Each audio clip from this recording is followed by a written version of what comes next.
தமிழகம் மற்றும் புதுச்சேரியில் பல்வேறு பகுதிகளில் ரமலான் பண்டிகையை ஒட்டி ஏராளமான இஸ்லாமியர்கள் சிறப்பு தொழுகையில் ஈடுபட்டனர்.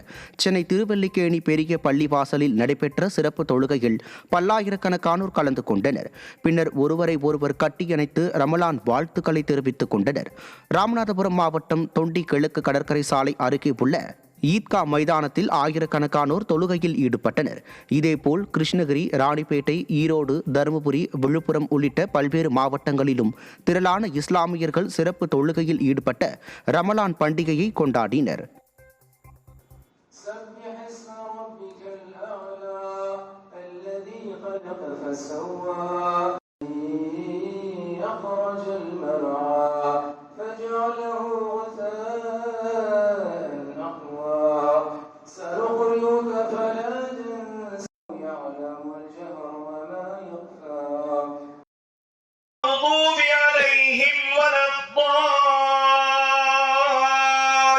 أقم الصلاة لدلوك الشمس إلى غسق الليل وقرآن الفجر شديد العقاب أليم العذاب عزيز السلطان.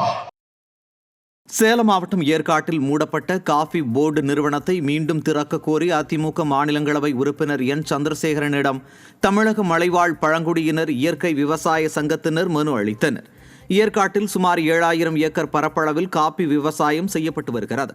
விளைவிக்கப்படும் காஃபி கொட்டைகளை ஏற்காட்டில் உள்ள காஃபி போர்டு நிறுவனம் மூலம் விவசாயிகள் விற்பனை செய்து வந்தனர்.